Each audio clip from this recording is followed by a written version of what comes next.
या मजीद इसको आसान से आसान फॉर्म में लेके जाना है तो अब यहाँ पहले हमने जो 4.1 में पढ़ा ना, हम सिंपल तजज़ीह कर रहे थे, ठीक है, पेयर बना रहे थे, कॉमन ले रहे थे। लेकिन 4.2 में जितने भी क्वेश्चन यूज होने हैं ना, वो सारे के सारे आपने फॉर्मूलाज की मदद से सॉल्व करने हैं। क्लियर? चलिए जी, अब इसी के साथ यहाँ पर आए बेटा हम, तो यहाँ पर देखें जो सबसे पहले मैंने वैल्यू सॉल्व की है, तो हमने क्या लिखा है, वे 4 की जगह पे 2 लिख दिया और x की जगह पे x स्क्वायर लिख दिया। x की पावर 4 थी ना, तो 2 अंदर आ गई, 2 बाहर आ गई, और 4 जो है वो स्क्वायर होता है हमारे पास 2 का, तो 2 का स्क्वायर और x स्क्वायर का square equal to 4x square आ जाएगा ना, 4x4। तो यहाँ पर ब्रैकेट में वही वैल्यू बनाती हैं जिसको सोल्व करने के बाद हमारे पास अगेन यही वैल्यू आए। अब 2 हमने लिखा है तो 2 का स्क्वायर 4 आता है ना, हमने x स्क्वायर लिखा है तो x स्क्वायर का स्क्वायर x4 आएगा, इसलिए हमने इसकी जगह पे ये वैल्यू लिखी है। कोई भी आपने वैल्यू उठा के यहाँ पे नहीं लिखनी है, वही वैल्यू लिखनी है जो इसकी फॉर्म में कन्वर्ट हो सके।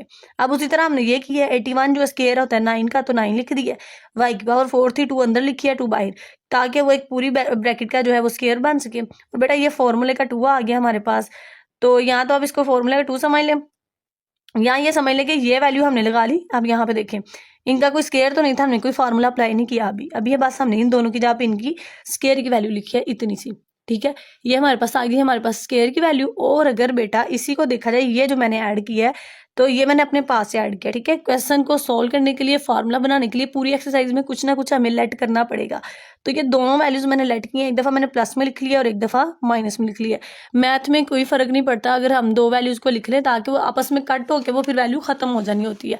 और यहाँ पर अगर आप समझने की कोशिश करें तो इन दोनों का स्क्वायर लेके हमारे पास ये आ गया, और ये जो है फॉर्मूले का 2 जो होता है हमारे पास, पहली ब्रैकेट होती है, दूसरी ब्रैकेट होती है, ये मैंने अपने पास से लगाया है। और अगर कोई वैल्यू अपने पास से लगाई जाए तो फिर उस तरह की जो है उलट हमारे पास जो मुतजाद होती है वो भी हमने लगानी होती है, ठीक है, उसके ऑपोजिट वाली वैल्यू।